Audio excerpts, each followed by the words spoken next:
गुनाहों के निशान। पुरानी हवेली के उस छोटे से कमरे में धुंधली रोशनी फैली हुई थी। कोने में एक बूढ़ा आदमी बैठा था, उसकी आंखें बुझी बुझी सी थीं।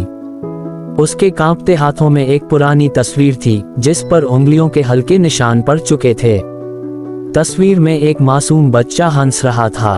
दरवाजा धीरे से खुला और एक नौजवान अंदर आया। उसके चेहरे पर झिझक और आंखों में कई सवाल थे। दादाजी, ये आप ही हैं न? लड़के ने तस्वीर की ओर इशारा किया। बूढ़े ने हल्की सी मुस्कान दी, मगर उसकी आंखें कहीं और खोई हुई थीं।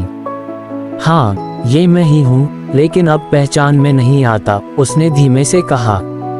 लड़के ने घुटनों के बल बैठकर उनके हाथ थाम लिए।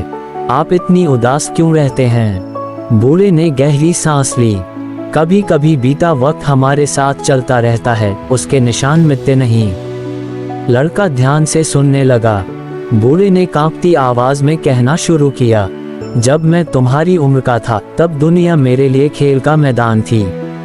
मैं शरारती था, जिद्दी भी, गलत सही का फर्क नहीं जानता था। छोटी छोटी बातें गुस्से में बड़ी गलतियों में बदल जाती थीं। एक दिन बस गुस्से में मैंने किसी का दिल तोड़ दिया।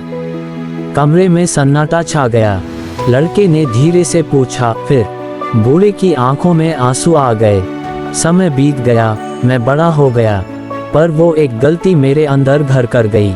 मैं लोगों से हंसकर मिलता, लेकिन अकेले में अपनी ही परछाई से डरता। लड़के ने बूढ़े के हाथ और कसकर पकड़ लिए।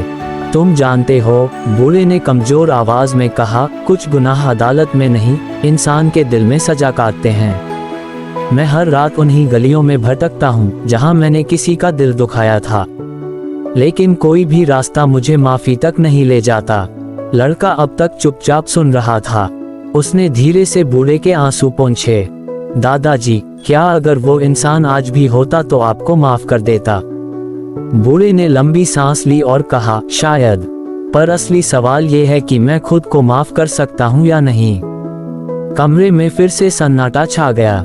हवेली के बाहर चांदनी बिखरी हुई थी, मगर कमरे के अंदर सिर्फ दो पीढ़ियां अपने गुनाहों और उनकी परछाइयों से जूझ रही थीं। लड़के ने एक गहरी सांस ली और कहा, अगर गलती हमने की हो तो उसे ठीक करने का हक भी हमारा ही होना चाहिए, है न? बूढ़े की झुकी हुई आंखें थोड़ी चमक उठीं।